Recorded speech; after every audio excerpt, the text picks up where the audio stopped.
October is the month of Halloween and horror, and to celebrate all things scary, Halloweeny and spooky I thought I would run through my personal horror movies running through the decades, starting with this year, going all the way backwards until the 80s, which is arguably one of the best times for horror in theatre.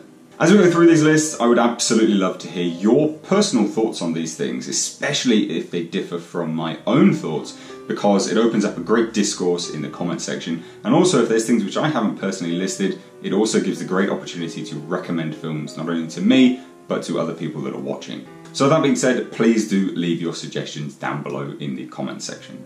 And I know, starting with movies of this year isn't technically fair because this year isn't over yet, so we'll count this first list as up until now sort of thing, because to date, currently, we have actually had some fantastic horror movies, and personally some which I really do want to shed some light on and hopefully discuss and bring some new recommendations to you guys.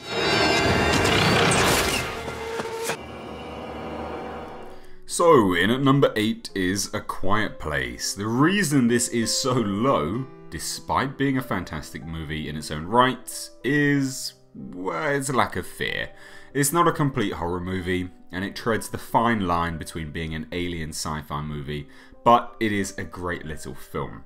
It has a complete story, a nice plot that works, and not a whole bunch of needless exposition, which is a personal bugbear of mine. Unfortunately, it's a movie that you had to catch with respectful people in the theatre due to its unique use of almost a sensory deprivation tool. The movie, quite literally, is A Quiet Place. If you haven't seen this film, you really should. It's not rush out and see it quality, but it's a good little number to watch with a beer on the weekend and well worth the price of admission in my eyes. There is a house.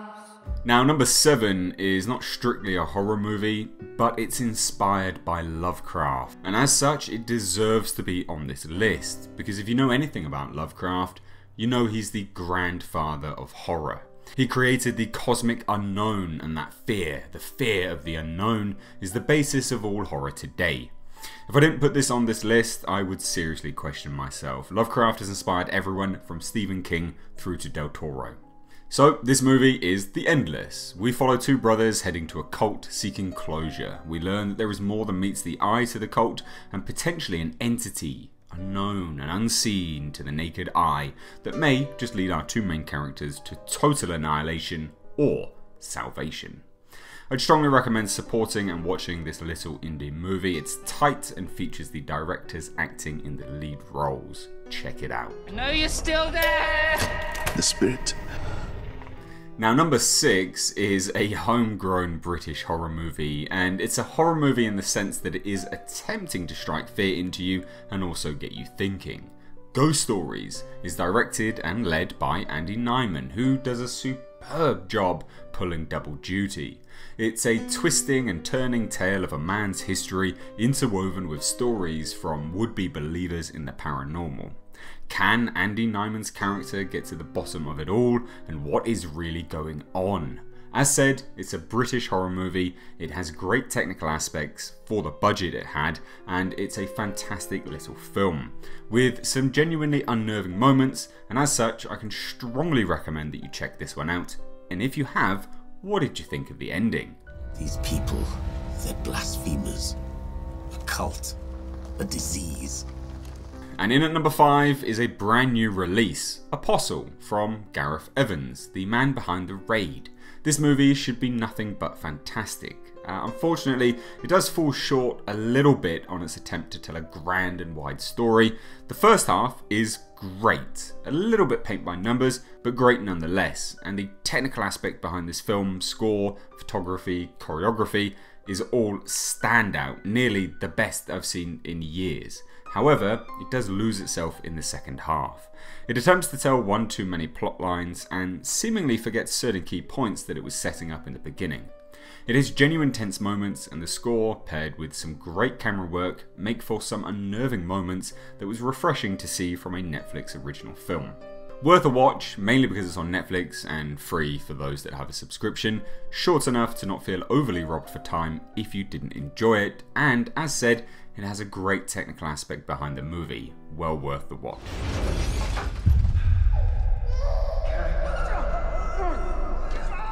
Number 4 is Cargo. Now this movie isn't overly scary, but it's deserving of being on this list for so many reasons.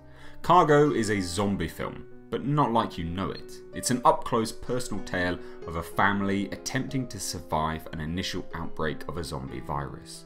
The zombie virus itself is an interesting take on the concept, and where most movies would provide needless exposition, this film includes the backstory in a very intricate and detailed way through the story itself. So you are rewarded for your engagement. It also has a great use of world building, throwing items at the characters that would genuinely happen. Zombie outbreak, zombie kit provided by the government of the country that you're in. An attempt to contain the outbreak, so follow the list step by step. It was these little elements that make it deserving of this list. It's also one of those films that could have fallen into the trap of doing exactly what you expect. Moments where characters potentially die or turn are offset by a 180 on what you would expect in response. It's a solid little film featuring Martin Freeman in the lead role, and as per usual, he's great. Check it out because it should still be on Netflix.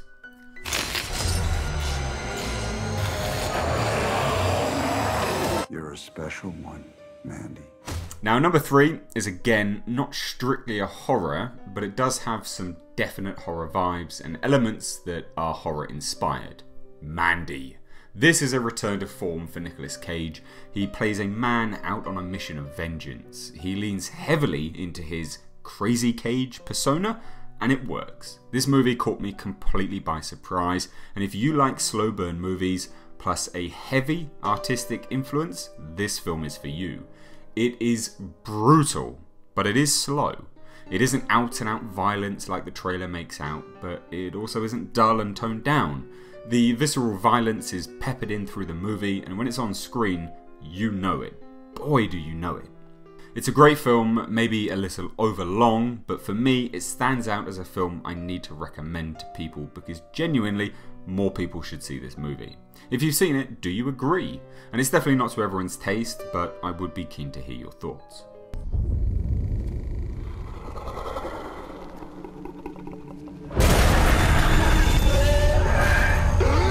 Now, number 2 is another Netflix movie, though it did receive a limited release in theatres, and this is The Ritual. This movie was definitely divisive, and I know it doesn't hold up for everyone, but the creature design was astounding and unique, and it really did have some great ideas that I felt were executed incredibly well.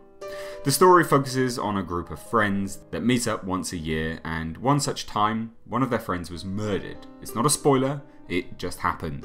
They then decide to go on a hiking trip in sort of remembrance, and from here we see strange things happening. Runes and rituals, creatures and death. It's a solid film that is deserving of your time, and do all of the effects hold up? No, but the acting I thought was great. The creature, as stated, awesome design, and it wraps up nicely with a great ending. Also, I really liked the way this movie was shot and where it was shot. Check it out, but you may have to get it on digital download. And in at number 1, Hereditary. I know this will split people, but for me, this encapsulated horror and was a return to unnerving, genuinely well-crafted tension.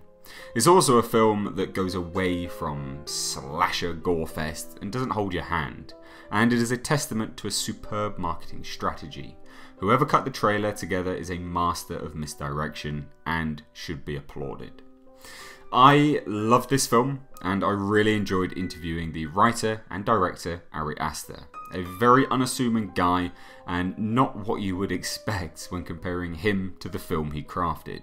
If you haven't seen Hereditary, you absolutely must. It was a movie that was a throwback to The Exorcist for me, and it's a rare thing for a film to live up to the hype, but this did, for me at the very least. If you've seen it, did you dislike it or did you like it?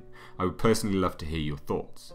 So there we have my top list of horror movies of 2018 thus far. Have you seen any of the movies on this list? And if so, does your list differ from mine, and why? With a few more months left of the year, do you feel any upcoming releases will top some of these? Halloween perhaps? Let me know your thoughts down below in the comment section, and if you're new here, hit that subscribe button, and if you want to see me do another list of my top recommendations through the decades of horror, hit that like button as it tells me you want more. And if we manage to hit over 1,000 likes, then I will produce another one very, very quickly. As always, I have been Mr. H, and I will catch you in the next video.